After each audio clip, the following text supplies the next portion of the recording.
আমাকে আমাদেরকে টার্গেট করে অন্যদেরকে মেসেজ দেওয়ার জন্য এই হামলা পরিচালিত হয়েছে।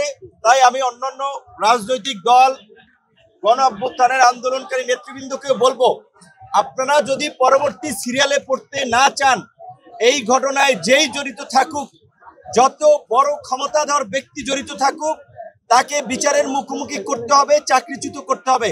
কিন্তু দুঃখজনক আমরা দেখতে পাচ্ছি ওই গতানুগতিক তদন্ত কমিটি গঠিত হয়েছে, মিটিং চলছে, প্রতিবেদন আলোর মুখ দেখে না।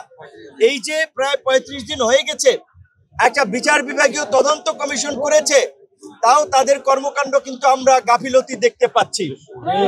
আমরা বর্তমান প্রধান উপদেষ্টা থেকে শুরু করে উপদেষ্টা, অন্যান্য আইন শৃঙ্খলা বাহিনীর ঊর্ধ্বতন কর্তৃপক্ষকে স্মরণ করিয়ে দিতে চাই, একটি বিতর্কিত নির্বাচন করায় সাবেক নির্বাচন কমিশনার নুরুল হুদার গলায় কিন্তু জুতার মালা পরানো হয়েছে।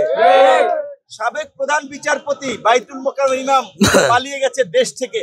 সুতরাং এই 29 আগস্টের ঘটনার বিচার না হলে অনেকেই আমরা যদি বেঁচে থাকি রাস্তায় অপমানিত হবেন, অপদস্থ হবেন এবং ভবিষ্যতে তাদের গলায় গামছা আমরা পরাবো।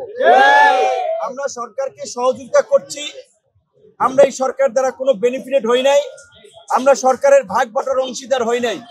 যাদেরকে সরকার ভাগ বাটোয়ারা সমঝোতা করে এই পর্যন্ত একটা পরিস্থিতি তৈরি করার চেষ্টা করেছে, সেটা কিন্তু দেখা গেছে এখন কিন্তু দেশের মধ্যে বিশৃঙ্খলা হচ্ছে, নির্বাচন নিয়ে বিভাজন, পাহাড়ে অস্থিতিশীল পরিস্থিতি। কাজেই এখন যদি একটা সুষ্ঠু নির্বাচন, বহুল আকাঙ্ক্ষিত নির্বাচন, সেই নির্বাচন যদি না হয় তাহলে কিন্তু দেশ আবার একটা সংকটে পড়বে।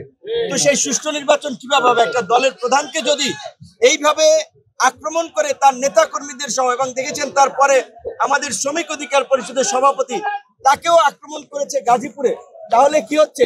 এই সমঝোতার নির্বাচনে যাদেরকে সিগন্যাল দেবে তারা নির্বিঘ্নে ওই আওয়ামী লীগের আমির নির্বাচনের মতো প্রচার প্রচারণা চালাবে, মিছিল মিটিং করবে। যাদেরকে সিগন্যাল দেবে না তাদেরকে এইভাবে হামলা করে আক্রান্ত করে মাঠ থেকে তাড়িয়ে দেওয়া হবে। তাই আমরা মনে করি সুষ্ঠু নির্বাচনের পূর্ব শর্ত হিসেবে এই ঘটনার বিচার, এই ঘটনার তদন্ত এবং জড়িতদের বিরুদ্ধে শাস্তিমূলক পদক্ষেপ নেওয়া জরুরি।